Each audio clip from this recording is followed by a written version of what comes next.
Good afternoon, everyone. We will get started here in just a minute.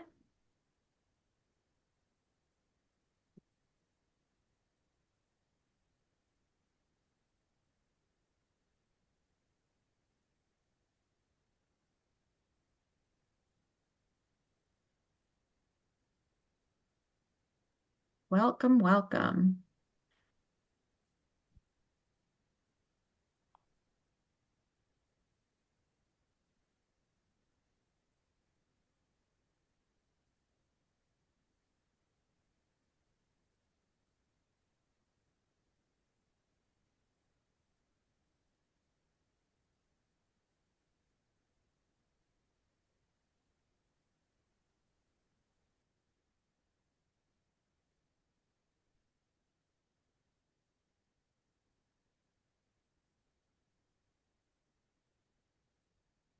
All right. I think we are good to get started. Welcome to our Lunchtime Learning with Dr. Juanita Simmons and MJJA's stopRED.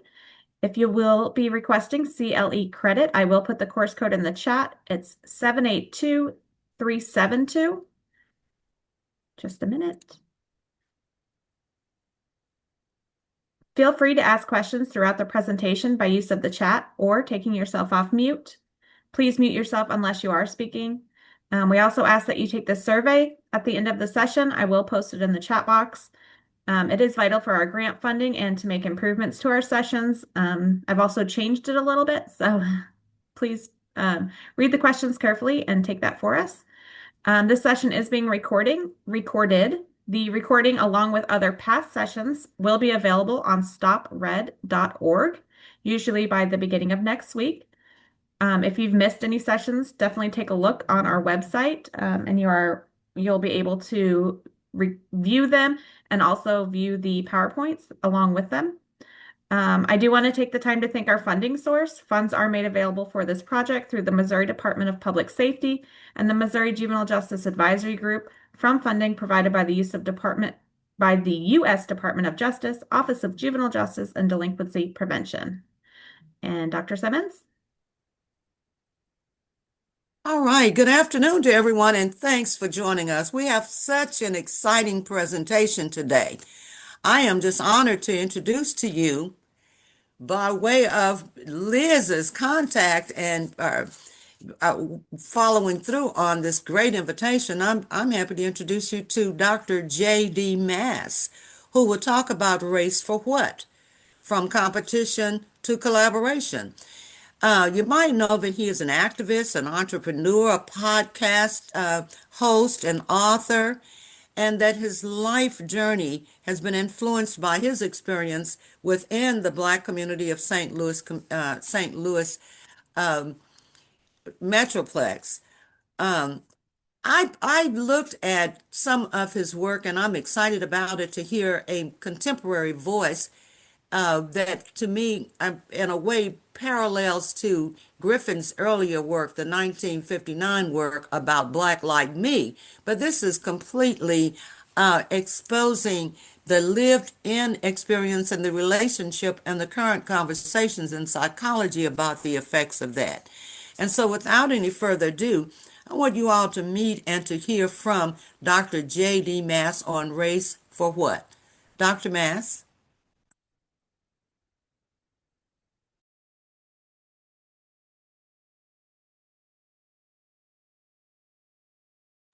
Sorry, technology is not my strong suit. Let me go back to this. My name is JD Mass. Thank you all for having me on. A bit about my life journey. My parents, having been born in the 40s, grew up in the 60s. I was born in the 70s, wanted to raise their children in and around Black community. And it was very important to them to raise us not to be racist in what a system that they recognize helps design for us to be racist just naturally.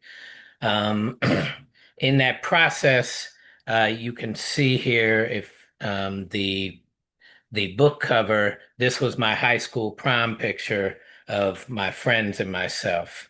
And so in that time, I met my best friend up in the upper corner, on the right side when I was 4 years old, and his family lived grandmother, mother, aunts, uncles, and brothers in the same house.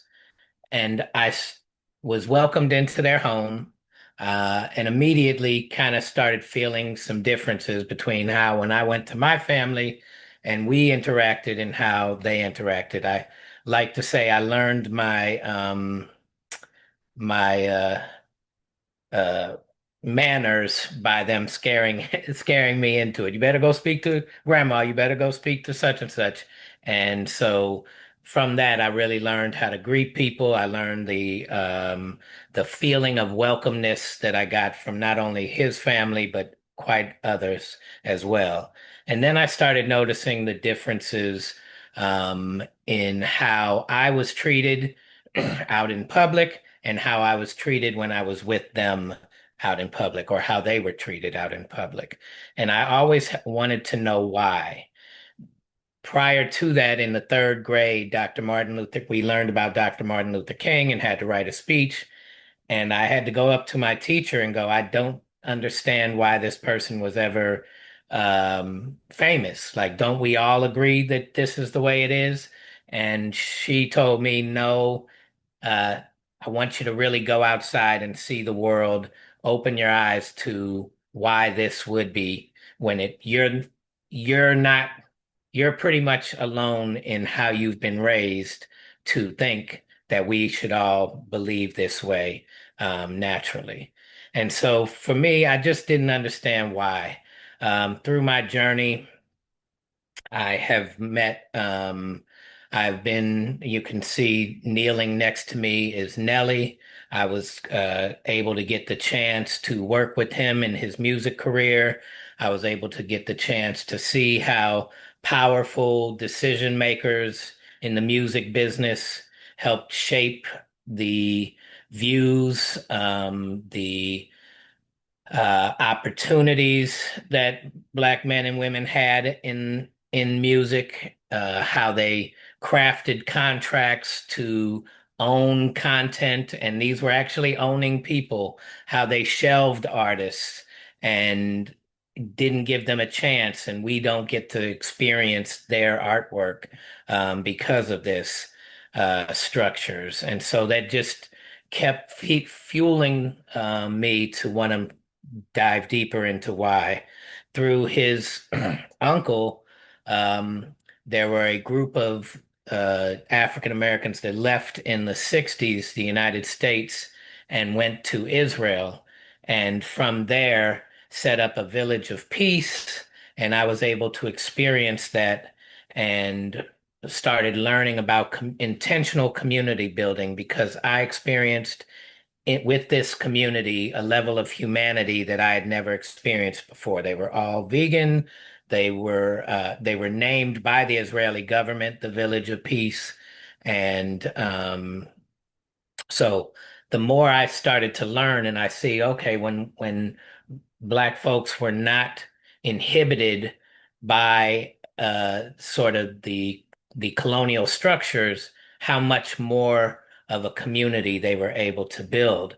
During my time there, in my first visit, when I went around, I was told I told them I needed to go to the restroom, and at that moment he said, "You can go in any door." We were walking past apartment-like homes, and I was not going to go into any door and use the restroom. And we kept walking, and he said, "No, please go into that door, and use the restroom." And I went up to knock, and he told me, I did not tell you to knock. Open the door. We have not locked our doors in 40 years, and use the restroom." So I peeped my head inside the door, and I hear, "Hey, baby, what do you need? Some water? Some food?" The restroom. So I'm shy at this moment. The restroom, some water would be nice. I come out with some water, having experienced this. And as we continued to walk, I was with my grandmother at the time. A 2-year-old child comes running around the bend. And from that moment, the person guiding us said, "Are you going to the park?" And she kept running, and my grandmother and I had a fit, our necks turning every which direction, looking for where's the adults. And he told us, "Don't worry about that. There's more eyes on her than you know, and everybody knows whose child it is. When we teach our children as soon as they're old enough to walk, the entire village is their home."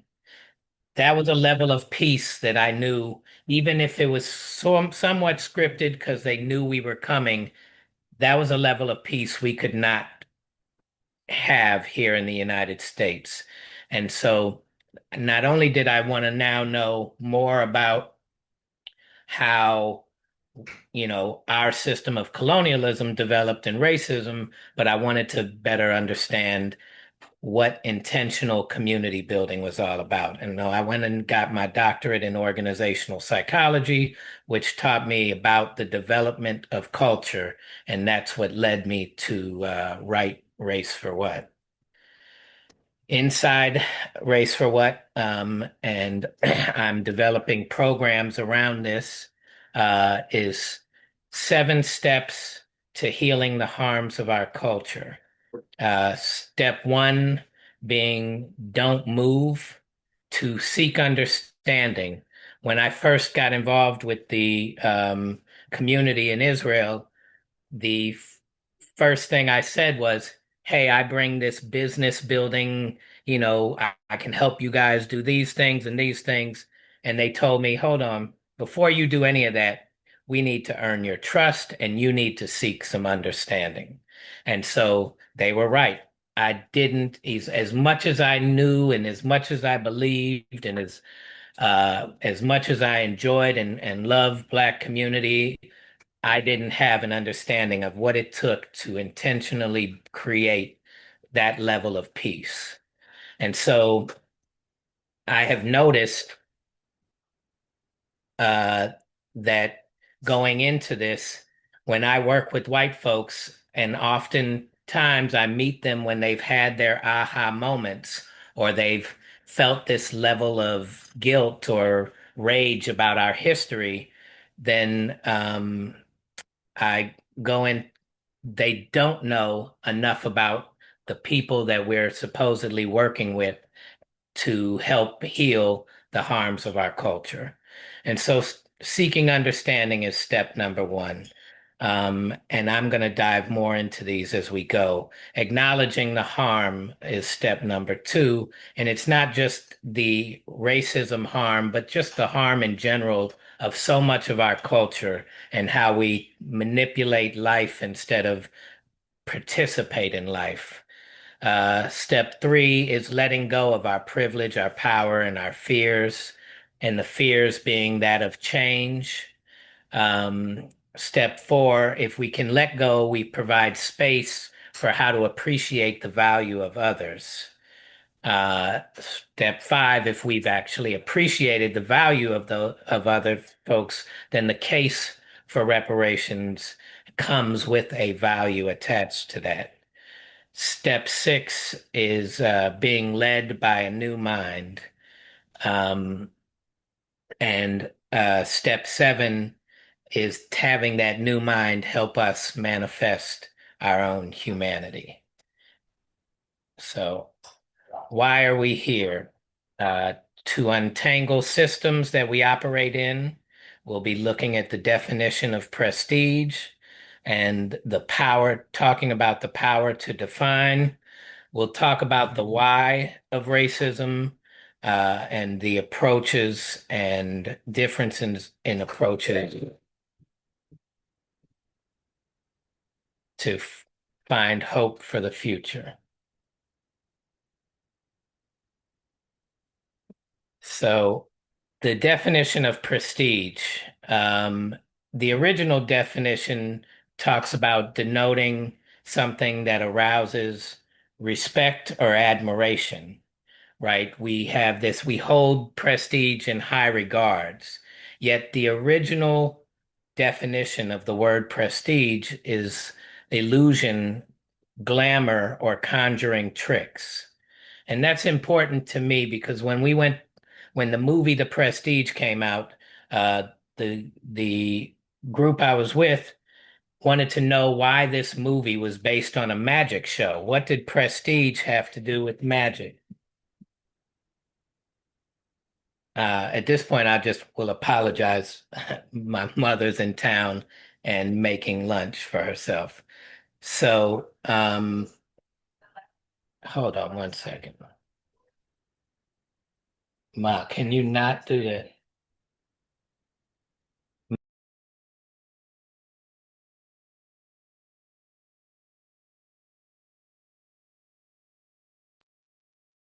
I apologize.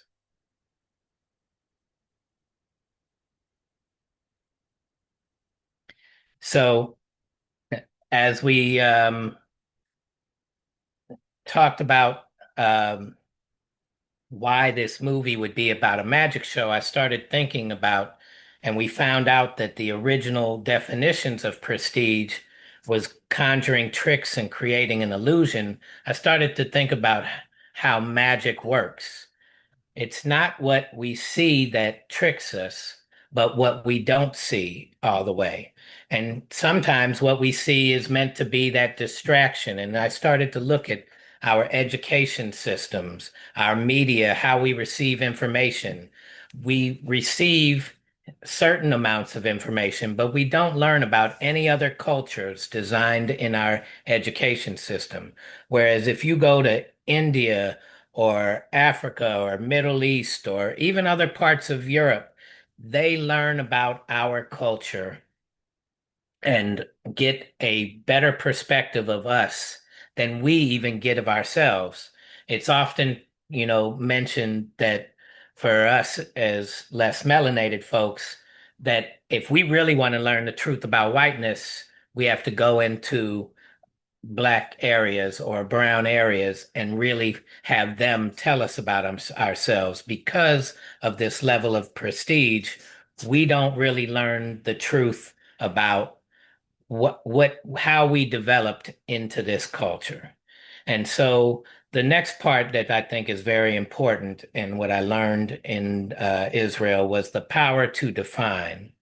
And that being the if you look at during the 60s, even in the civil rights era, the idea of freedom was really given if you assimilated into our culture. So we defined freedom as the freedom to assimilate into American culture, but not to to allow, Black folks to have their own culture, not to allow them to express themselves and develop themselves. If you look throughout history, every time that has taken place, there has been no existential threat towards whiteness, and yet white culture has bombed cities, burned cities down, strategically placed drugs, alcohol, and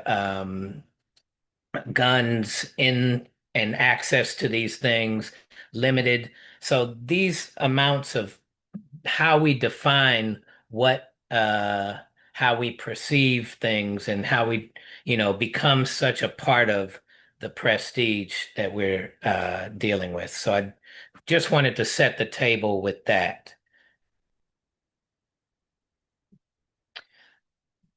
The question though is why that did we create this level of what we call racism, and racism being the systems of controlling resources, and I will get into that.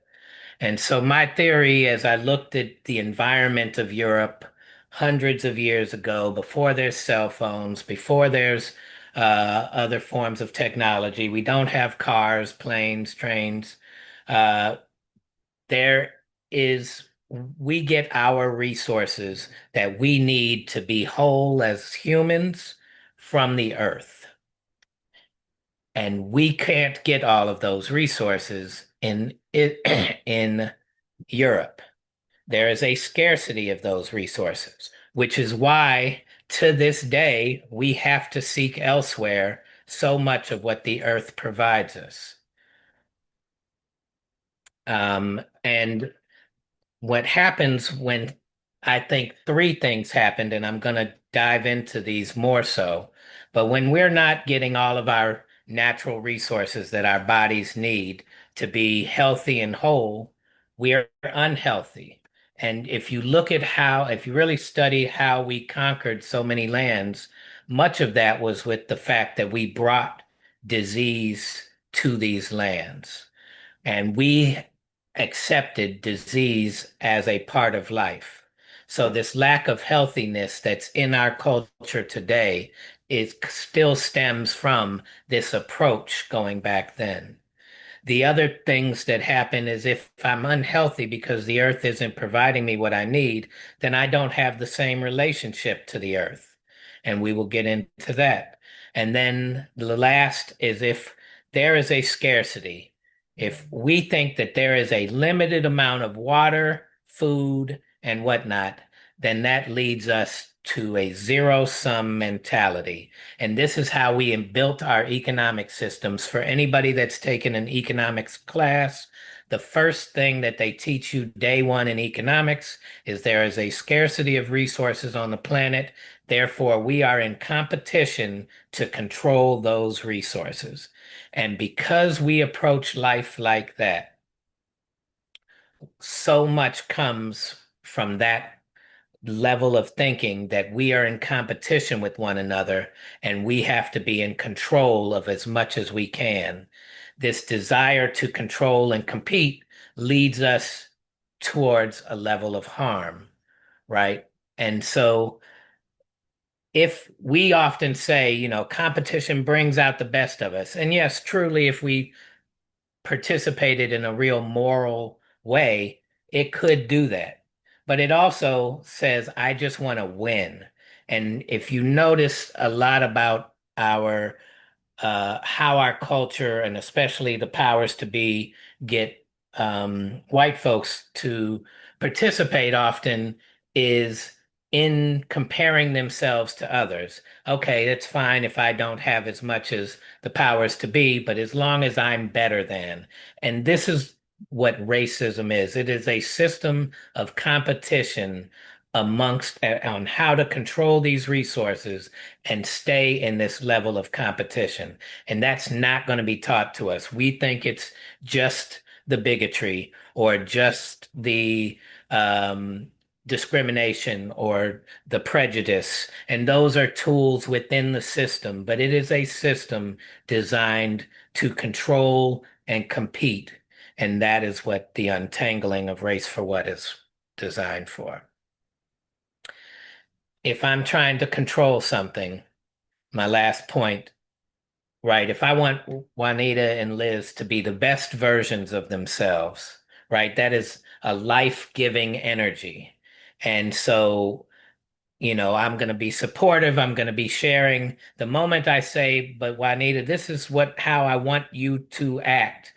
I'm actually bringing a death-based culture to our interaction because I am stopping you from being the life force that you can be. And so that's how this system is kind of built around death-based and lacking love. We're into punishment, which, speaking of to all of you all, we're into this level of punishment that is not a loving thing without reform. And so that just wanted to keep that in mind. Step two being to acknowledge the harm of our culture. Um, the harm goes beyond just the racism, what I call playing God. Um, so as I don't know if any of you have ever been in sort of a tense moment or looking for something, needing something, getting upset. And when someone hands it to you, you snatch it, or you've seen this done where like you don't even recognize you're not in that same setting anymore. You can relax or you can be at peace, and yet you're so much in this stressed out feeling that you snatch something and don't pay attention to the life around has changed. And I believe this is what happened. We were so much into competition. We are so harmed by this level of lack of melanin, that we can't be and occupy spaces where there's more resources in our in our reach, that we have to go into these other places. And to these other places, there is a level of an abundance. There is a feeling of abundance. We can share because we're not in competition for there. There's more than enough. There's a plentiful. The earth provides us, and we have a greater relationship with the earth. And so we've taken this root of competition and this idea of scarcity. And when we run into people, Christopher Columbus has spoken about it. Other Europeans have spoken about it. When we went into Africa, when we went into India, when we came to what's now called the Americas, people were willing to share. And our approach was we can conquer them because they don't want to fight. We can use all that they have. We can make them work for us. And that became this level of bullying that racism created, right? Winning at all costs. It doesn't matter if what I'm creating is harming the planet or harming others. I want to win. And that is the base emotion behind this. And I think what it also leads to is what I call playing God. There, and I'm going to, I believe, oh, sorry. So playing God to me is that control factor. It's deciding who gets to live this way, who gets to live that way. It's manipulating the atom to create nuclear weapons. It's manipulating food sources so that we can have them last longer on the shelf. It is deciding and crafting our world to be separate from the planet instead of at one with the planet. So, from this lack of resources, we're not healthy. Just to review, there's this disconnection to the earth that can obviously lead to frustration. Frustration can lead to violent reactions. And we get into this idea now of self-preservation.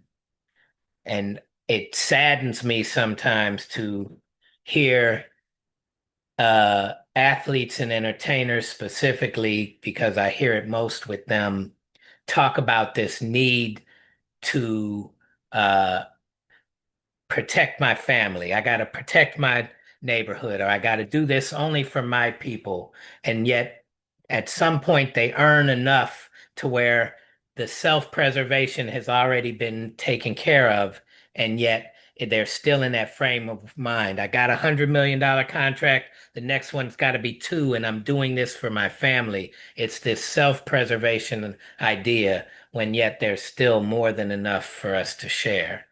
And so we don't, coming from this European background, um,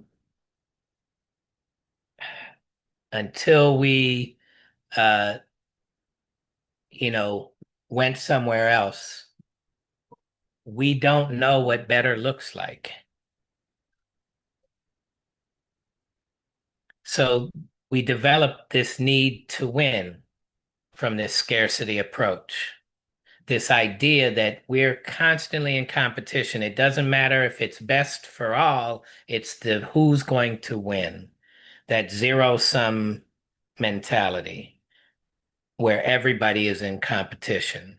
And that can lead to greed. The more I'm like winning, the more I want to win more and more and more. Do whatever it takes. So if I don't feel like I'm qualified, then I'm just gonna clip somebody at the knees. I'm 5'3", so that'll bring them down to my height, right? Whatever I got to do, I got to take my opportunity to win, because winning is more important than just doing my best. We'll do what others wouldn't. Destroy. When I worked at Amazon, uh, there was these four basic values that Amazon was built on, and one of them was like innovation, and one of them was inspiration, and then the last one, I can't remember the third, but the last one was domination. We are willing to destroy and in this society, we reward companies that destroy other companies, even though inside those companies are real human lives and whatnot. And so that can lead us to cheat, lie, manipulate, and do whatever we got to do because our desire is to win, not to live a wholesome kind of, joyful life. This desire to control, this idea of playing God. Um, this concept is something I'm playing with. Uh, it's it's a tree instead of like a family tree, but to have an actual tree of how culture develops. So from playing God, we regulate and distribute. We're not just we're not sharing, we're regulating and distributing. We're manipulating life elements. We are controlling the narrative. We can't really tell you, I want you to work for me and you're not going to have a good life and you're going to be struggling. We have to tell you that if you work hard, you're going to pursue this, and you can too can have them can have the American dream come true. We can harm the environment. It's ours. We're in control. We can sacrifice others as long as we're doing this with this desire to win. Excuse me. And we can punish those who have less.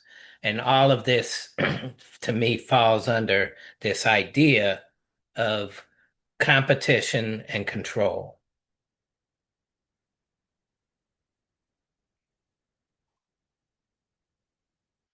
So I don't know how many of you know the story of Oppenheimer.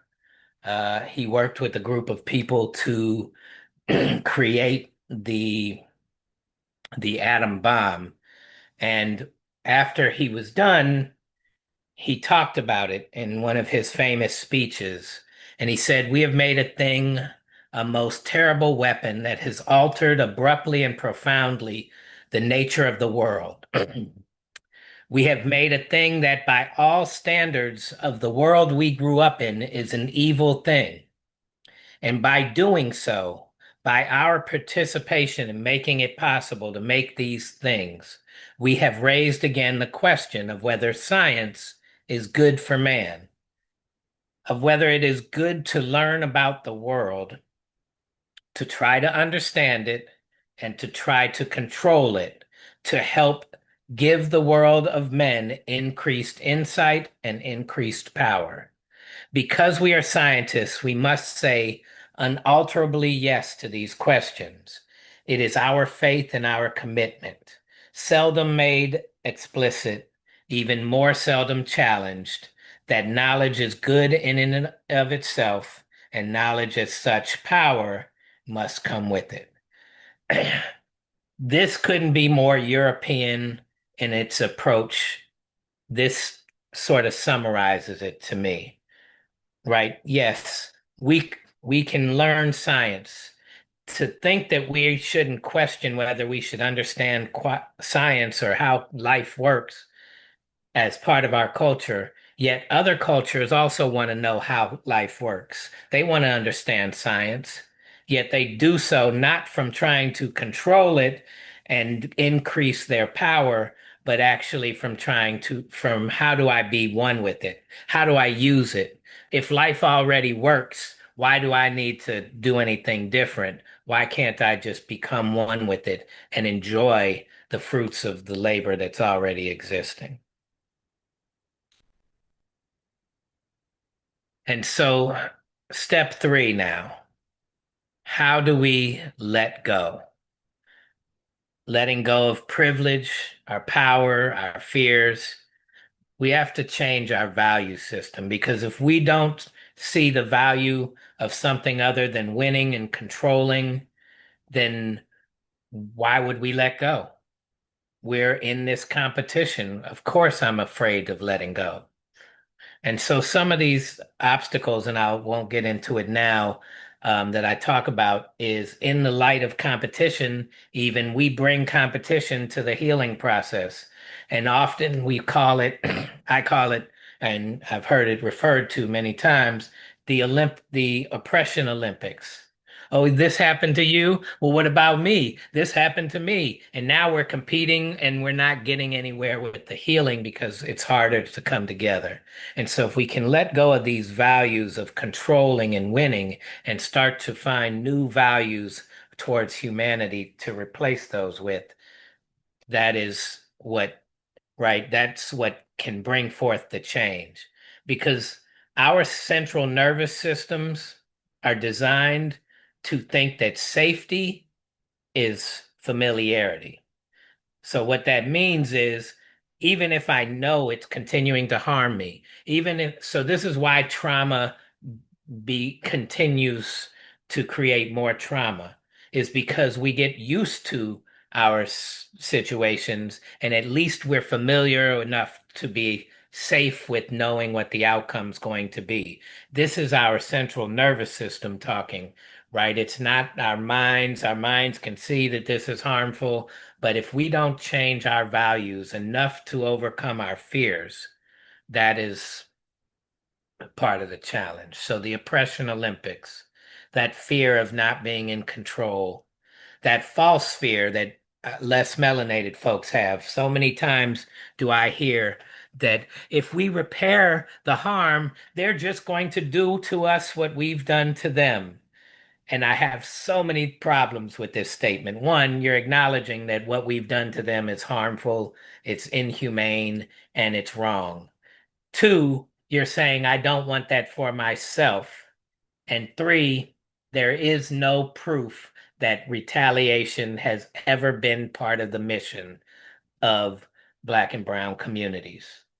As much damage as we have done on a massive scale, you don't see retaliation on that massive scale. You might see individualistic, going off and fighting or whatever, but there is no retaliation for the most part, and I would say all part, um, the desire is to get us to stop this behavior of destruction and just allow us all to focus on being the best version of ourselves. Enjoy life. Fear of making mistakes. In many of my anti-racism circles, we do a lot of talking. Boy, we're good therapists for one another. And then when it comes time to let's go out into the world and start applying these things we've learned, ooh, well, what if I make a mistake? Okay, so my comment to that is always, well, if you don't go, then don't you think that's a mistake because we're not healing it? And if we didn't go and we made that mistake, then guess what? You already made your mistakes. Now let's go make some more. And jealousy and envy is always a obstacle to letting go. Someone's going to have more than me. Someone's doing better than me. And overcoming peer pressure. It is very difficult to change inside of your family when they're not ready to change, inside of your friends when they're not ready to change. And overcoming peer pressure. When I was growing up, my best friends taught me peer pressure is a mother, and I'll stop right there. So, one of the people going through my doctorate with me was a gentleman named Jason Plunkett. And he told me how he was a great fighter growing up in Inglewood, and he got into fights all the time. And the more he was told how great he was as a fighter, he got into more fights. It led him into this looking for the next fight type of mentality. But one person noticed in him as an adult to him as a child that he didn't really like fighting. He wanted to show love to people. And by really changing that to make that the level of which guided him, instead of looking for fights, he looked for ways to show love. That change in values brought forth the changes in the cognitive behavior that he was seeking to change. I know one of the things that often keeps us in fear is that, you know what, the system is so overwhelmingly designed that it's so far in advance that it's going to be hard for us to change. And I want to take and let some words from Deepak Chopra hopefully inspire us to continue the fight. Me through this and help me out here because right now this is you brought it up. It's just like kind of a tense time. There's a lot of conflict out there. A lot of people just kind of angsty and anxiety. What can we do? What should people do right now? So when you have so much polarization, so much conflict, contradiction, ambiguity, confusion, that means society is going through a transition. It's like water boiling to steam. There's turbulence, but when the turbulence is over, there's the emergence of something great. So we should look at this as an opportunity. The Chinese say, where there is danger, there is opportunity.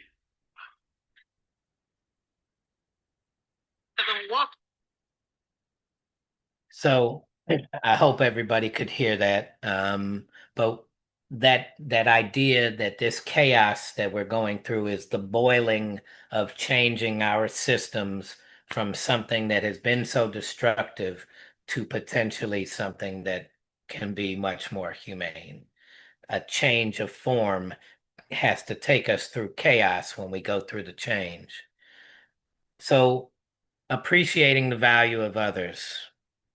I mentioned our systems are designed, our education systems do not teach us about any other cultures till we get in the 10th grade, and then we're told we're learning world history. And world history is really just European war history, right? I remember being at St. Louis University, and my world history teacher told the whole class with much ease, we're not going to learn about any Eastern cultures because they never change. We're always improving. We're the ones that are, guiding this ship. So we don't need to learn about any other cultures. And that creates a level of ignorance. And if you combine that with the idea that there we are always taught from the beginning to, salute the flag. America's got this exceptionalism and this greatness, and you add this, so that creates this level of arrogance about we're the greatest, and you combine that with the ignorance. That is a very difficult untangling to change. And so, how we tell our stories and what we don't tell are so important in what's keeping us from lives, from learning about other lives. How do we switch to a level of curiosity?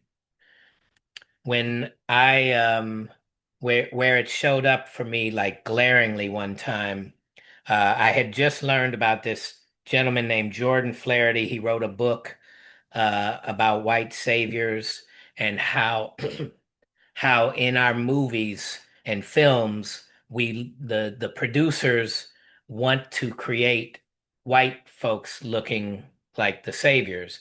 And so right after I heard about that, I went and saw the movie Hidden Figures. And there was a point in the movie, which I don't know if you all know, but the movie's about, black women that were used as computers to help with NASA and whatnot. And I got all kind of problems with why we chose NASA. It's a part of our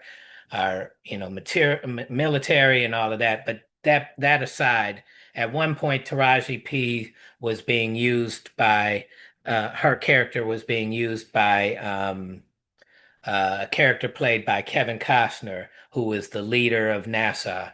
And he really was relying on her, and she wasn't available because she had to go to the bathroom a half a mile away. And when she came back, she gave a very passionate speech about why she couldn't be there and what she has to go through as a black woman in this environment. And The next scene, he is knocking down the coloreds only and the whites only signs around the bathroom, and the I'm sorry, I can't stop laughing. But the crowd in the movie theater went crazy and clapped and were so happy. And I thought, wow, you see the white savior. You didn't see the black woman doing all of this. All you saw was the white savior.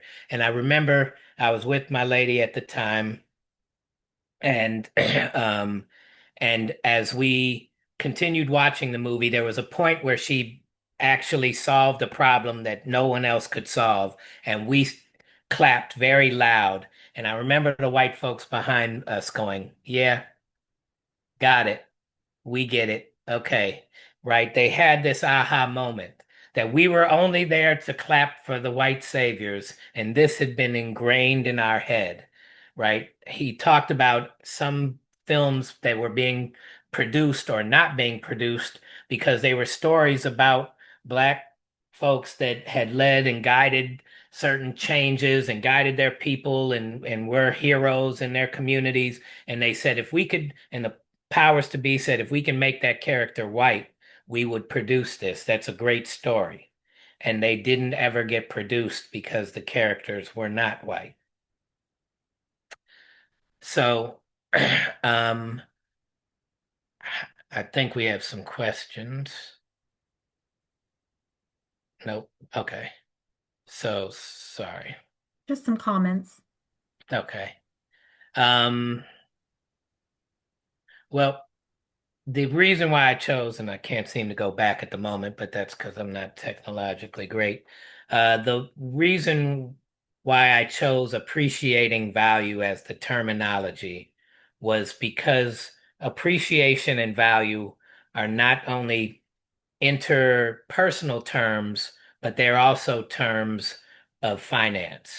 When you buy a home, it has a value to it. You hope over time that that value appreciates.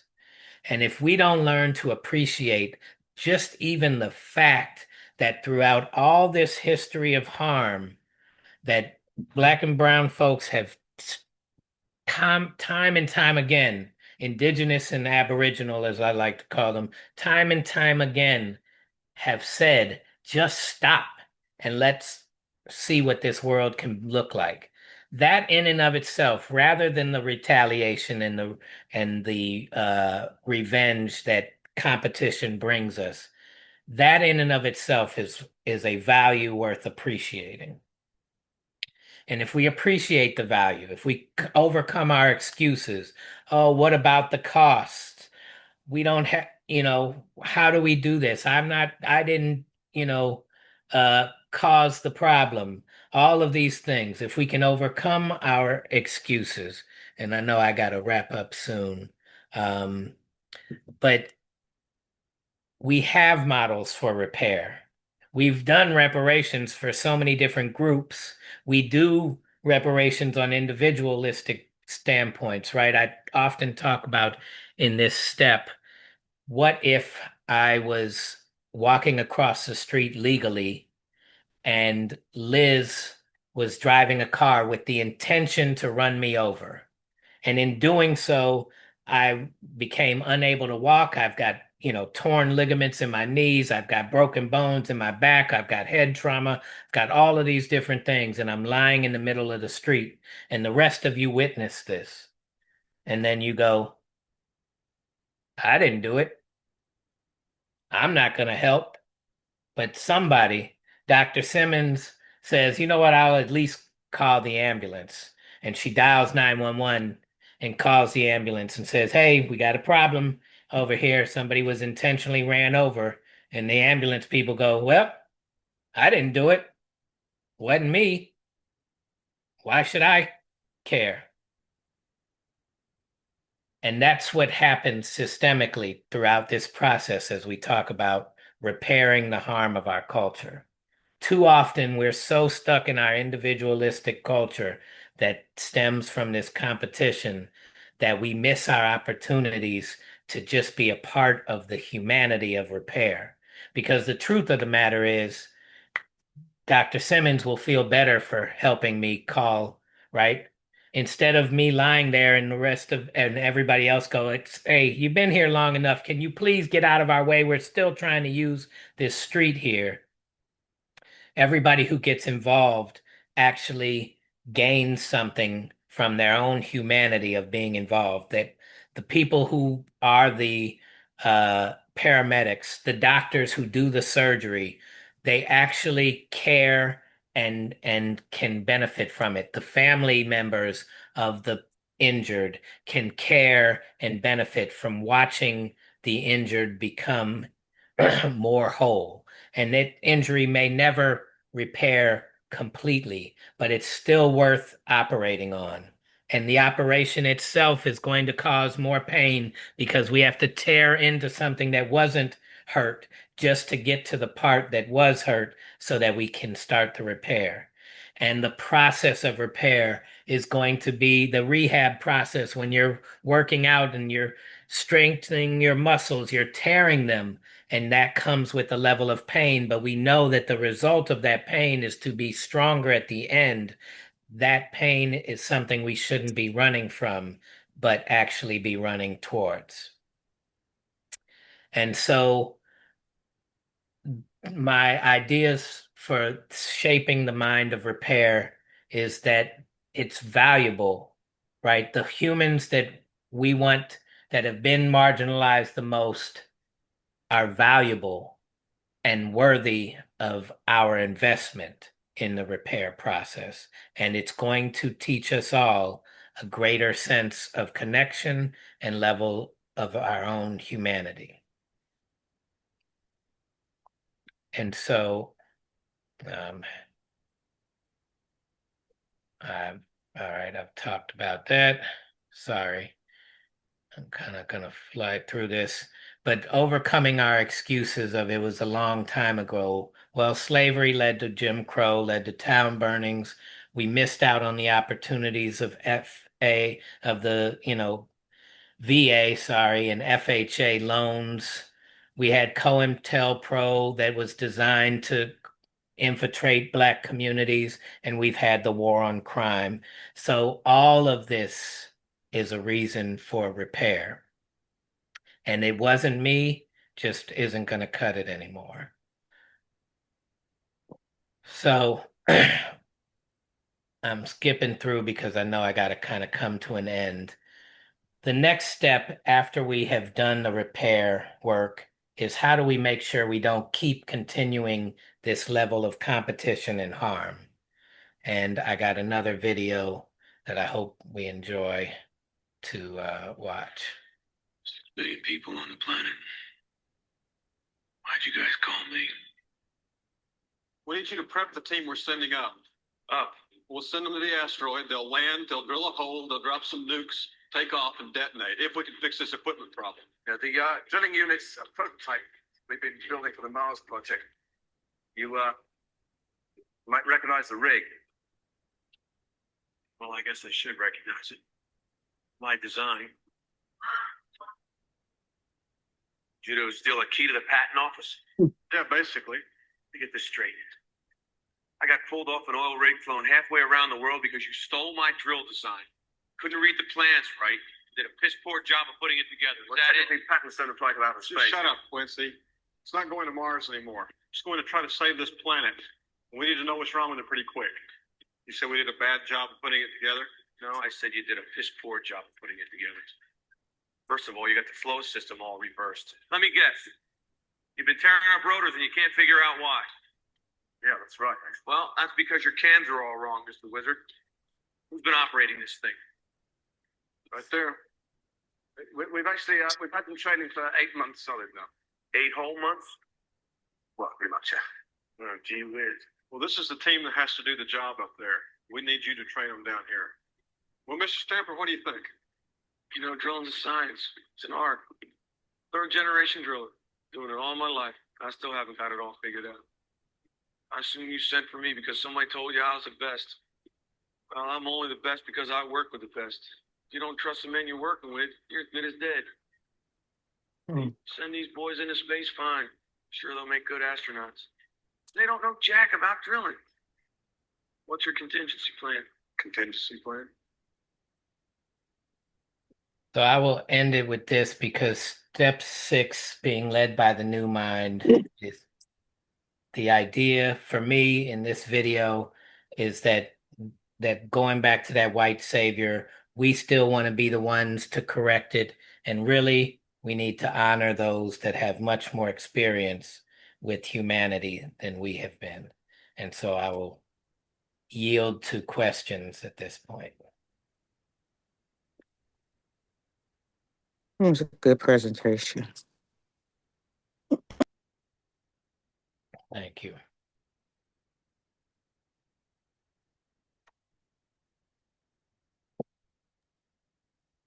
Fantastic. The floor is open. We have a few minutes for your comments, and many of you have put comments into the box. We've got a few minutes, and because there are so many comments there, in case we don't get to compensate all of them, I will continue this conversation with some comments on the blog in the next week. So if you would like to look at stopRED as you look at the tapes, the blog will address some of this so that you can begin your comments. But the floor is now open for the few minutes that we have left for comments, please. Bravo to this discussion.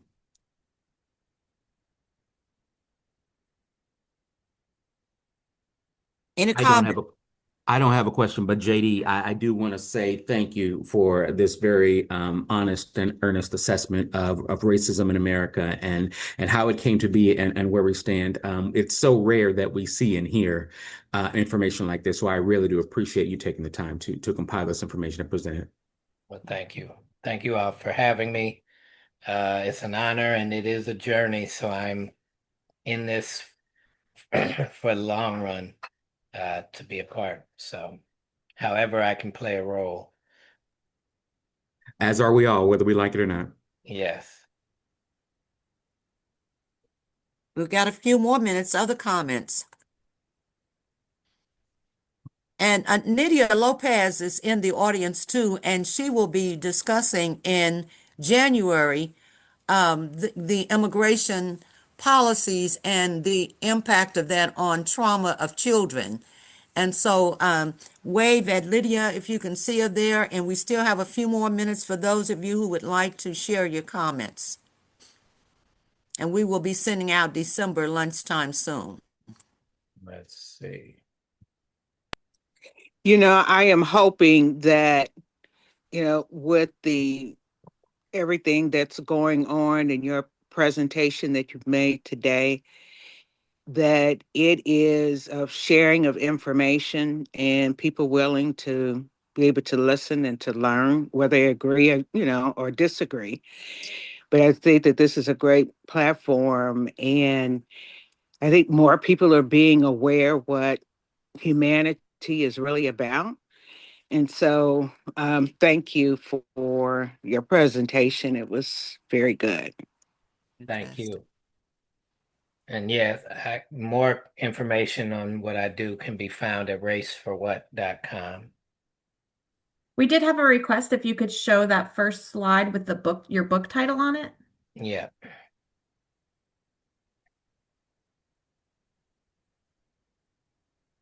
Which I'm sure your book can be found like Amazon. Yep, or at raceforwhat.com, and that they'll links to Amazon. It's on, if you can stand hearing my voice, it's audio book, it's ebook and paperback.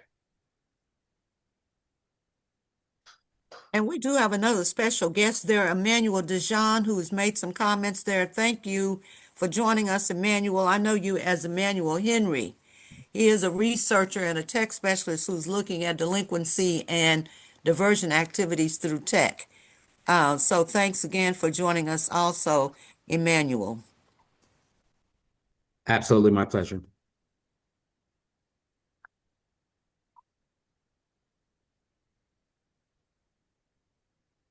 All righty, without further ado, Liz, you want to close us out? And thanks again for this excellent presentation.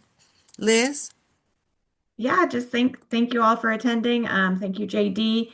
And please take the survey. I did put it in the chat. That just like I said, it helps us to continue to be able to put these on. I did ask for some recommendations on future topics and presenters, so feel free to share that with us. And our information for next month, our speaker should be coming out in email shortly so that you can get signed up. So I hope to see you there, and thanks again. Have a great day. Thank you guys.